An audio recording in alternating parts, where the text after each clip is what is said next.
अस्सलाम वालेकुम दोस्तों, उम्मीद करता हूं आप सभी लोग खैरियत से होंगे। इस वीडियो में कुवैत, सऊदी अरब और यूएई, ओमान की भी ज़रूरी अपडेट रहेगी। इनकम टैक्स लगेगा। अब एक ऐसा देश है पूरे जीसीसी कंट्री में जिसने इनकम टैक्स लगाने पे मुहर लगा दिया है। अब पर्सनल इनकम टैक्स लगेगा और गल्फ़ कंट्रीज़ में तो टैक्स लगता ही है। वैट आ गया था 2018 में सऊदी में, और जो है कॉर्पोरेट टैक्स दुबई में भी लगता है। लेकिन अब उसके नक्शे कदम पे चलते हुए क्या दूसरे देश भी, अब जो जीसीसी वाले हैं वो लोग भी इनकम टैक्स लगाएंगे? क्योंकि एक ग्रुप को पकड़ा गया एजेंट लोगों का, जो लोग कुवैत में बैठ के फर्जीवाड़ा कर रहे थे, फर्जी कंपनीज के वीज़े निकाल के लोगों को बेवकूफ़ बनाते थे, वहाँ बुलाते थे और उनसे जो है पैसे की ठगी करते थे। और भी सऊदी अरब की ज़रूरी खबरें रहेंगी जो इस वीडियो में शेयर करने वाला हूँ। तो चलिए वीडियो की शुरुआत करने से पहले आप लोग से गुजारिश करता हूँ, अगर आप लोग मेरे चैनल पर नए हैं तो चैनल को सब्सक्राइब करके ऑल नोटिफिकेशन ऑन कर लीजिए। फेसबुक इंस्टाग्राम पर अभी तक फॉलो नहीं किया तो आप मुझे फॉलो कर सकते हैं। सबसे पहला जो अपडेट शेयर करना चाहूँगा वो सऊदी अरब से। सऊदी अरब में 21,000 से ज़्यादा लोगों को मात्र एक हफ्ते में पकड़ा गया है।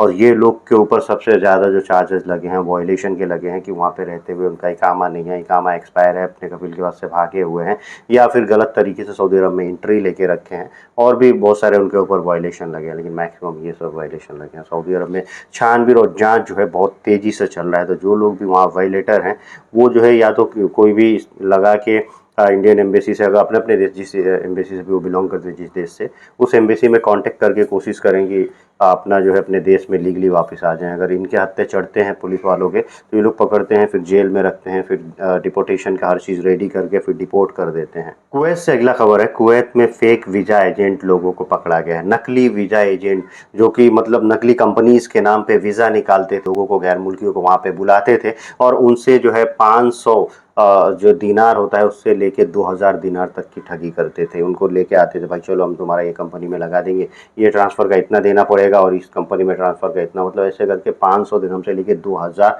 दिरहम तक का ठगी करते थे। और ये जितने लोग, ये जो ग्रुप पकड़ा गया है, ये सब सीरियन नागरिक बताया जा रहे हैं। ये लोग करते कहते थे जालसाजी कि वहाँ पे कोई नकली कंपनी जो है, खाली जो डॉक्यूमेंट में रहती है वैसी कोई कंपनी बना के उस कंपनी के नाम से वीज़ा निकालते थे।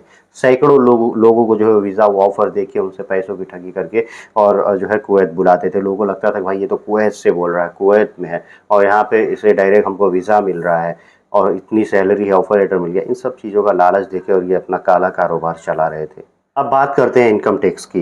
पूरे जीसीसी कंट्री में एक देश मात्र ओमान ऐसा है जिसने जो है पर्सनल इनकम टैक्स जो है वो लगाना शुरू कर दिया है। की मिनिस्ट्री में इसको बिल को पास कर दिया गया है, बिल इंट्रोड्यूस किया गया था, अब इसको पास कर दिया गया और ये 2025 से जो है ये आ जाएगा अमल दरामद में, यानी 2025 से लोगों के ऊपर पर्सनल इनकम टैक्स लगने लगेंगे। लेकिन एक चीज़ ये भी बताया गया है कि जो कई सिटीजन ऐसे होंगे या फिर गैर मुल्की भी होंगे जिनको इससे दूर रखा जाएगा। अब जब ये लागू होगा तभी पता चलेगा कि सैलरी की क्राइटेरिया तय की जाएगी क्या, कि किसकी सैलरी कितनी है, उनको कितना इनकम टैक्स लगेगा, इनको जो है नहीं लगेगा। ऐसा कुछ ही होता है, जैसे भी मतलब इंडिया में भी इनकम टैक्स लगता है तो ऐसे ही लगता है।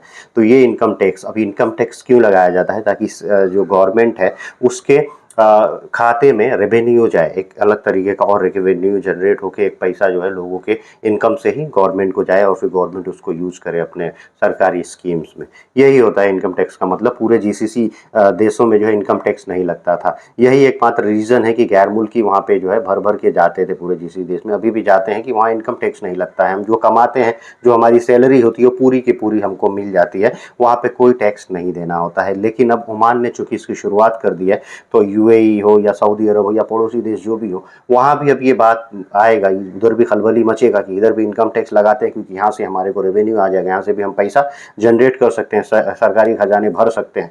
सऊदी अरब हो चाहे दुबई हो और भी जो भी देश हैं, वहाँ पे देशों में जो है वैट लगता है, वैल्यू एडेड सर्विस। ये एक तरह का कारपोरेट टैक्स होता है जो कि जो कंपनीज वगैरह हैं उनके ऊपर लगता है। सऊदी अरब ने 2018 में जो है वैट शुरू किया था। ओमान में शायद अलग तरीके का टैक्स है अभी। दुबई में भी टैक्स है। दुबई में 9% कारपोरेट टैक्स लिया जाता है। तो जो बिजनेसमैन है उन लोगों को लगता है, मतलब जो आम आदमी या आम वर्कर हैं उनको कोई तरह का टैक्स नहीं लगता है। लेकिन अब ओमान एकमात्र ऐसा देश है जहाँ पे वर्कर लोगों को भी टैक्स लगेगा, क्योंकि ये जो टैक्स है पर्सनल इनकम टैक्स, ये हर आदमी के इनकम के ऊपर टैक्स लगने वाली बात है। देखते हैं अगले साल से क्या किया जाता है और क्या इस पे और भी जितने खाड़ी देश हैं वो भी इसके पीछे चलेंगे। फिलहाल तो इसको नकार है, उन लोगों ने कहा है कि नहीं, यूएई ने, कि हम जो है अभी ऐसा कुछ नहीं करने वाले हैं, हमारे खजाने भरे हुए हैं, हम इनकम टैक्स अभी नहीं लगाने वाले हैं। अगला एक खबर है यूएई से। यूएई में जो लोग भी काम करने के लिए जाते हैं, घूमने फिरने के लिए जाते हैं, अगर वो वायलेटर हो जाते हैं, उनका जो है रेसिडेंस परमिट जो है वो एक्सपायर हो जाता है, रिन्यू नहीं होता है, या वहाँ पे गए और रेसिडेंस परमिट बना ही नहीं, भाग गया, वैसे लोगों पे जो है कितने जो है फ़ाइन लगेंगे। बताया गया है कि 20,000 दिरहम तक का फ़ाइन लग सकता है। और जिनका रेसिडेंस वगैरह जो रेसिडेंस परमिट होता है, जिसको इकामा बोलते हैं, वो अगर जो है एक्सपायर हो गया, वो एक्सपायर होके 1 महीना हो गया, 1 महीना से ज़्यादा, 1 महीने के अंदर, 1 महीना एक समझिए ग्रेस पीरियड होता है, उसके अंदर जो है रिन्यू करा लेना होता है।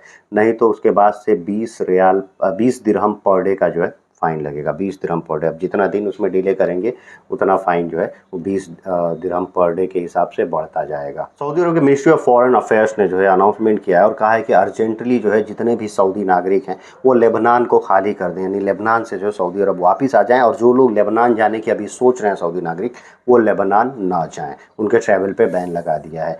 अब ये क्यों हो रहा है? क्योंकि इसराइल हमास के बीच में जो जंग चल रही है, तो अभी जो इस्माइल हानिया का हत्या हुआ है इसराइल का, जिसमें हाथ बताया जा रहा है, उसके बाद से लेबनान में ग्रुप हिजबुल्लाह की तरफ से अटैक किया जा रहा है इसराइल पे। कल के डेट में अटैक किया गया। तो अब ये सिचुएशन देखते हुए कि हालात और ख़राब होने वाले हैं मिडिल ईस्ट में, और ख़ास करके जो इसराइल के आजू बाजू के देश हैं वहाँ पे, तो वहाँ लेबनान भी उसके पड़ोसी देश में आता है। तो लेबनान में जितने सऊदी नागरिक हैं वो सबको खाली करा, और भी जितने आजू बाजू के देश हैं वो लोगों ने भी गुजारिश किया कि उनके देश के जो भी लोग हैं लेबनान को खाली कर दें। एक ऐसा गेम, एक ऐसा जुआ जो कि इस्लाम में हराम है, वो सऊदी अरब में अब आम होता जा रहा है।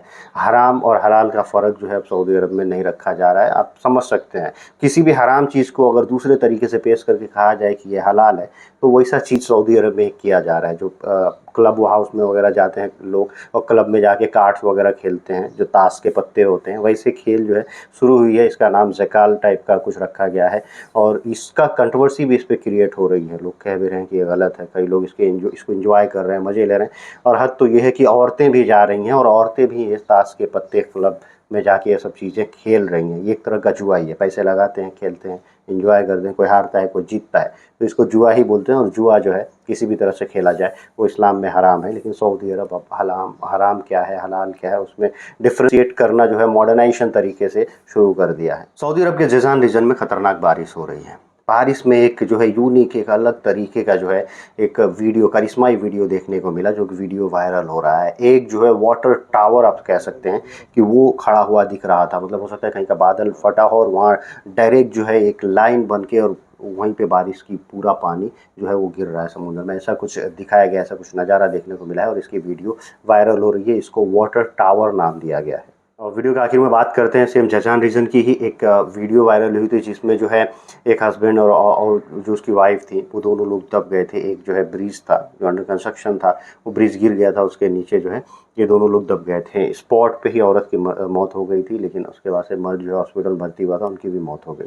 अब इसमें जो है इसका जांच का विषय जांच हो रहा है। लेकिन चूंकि जैजान में जो है खतरनाक तरीके की बारिश हो रही है, बाढ़ का सिचुएशन है, इसमें लोगों को कहा गया है कि सतर्कता से जो है अपनी गाड़ी वाड़ी को, मतलब आप जो है एकदम ध्यान रखें, ध्यानपूर्वक गाड़ी को ड्राइव करें। जहाँ पानी बह रहा हो वहाँ पे ना जाएं, अपनी जान जोखिम में ना डालें। आज की वीडियो करता हूँ यहीं समाप्त। मिलते हैं अगली वीडियो में। Thank you guys, thank you for watching.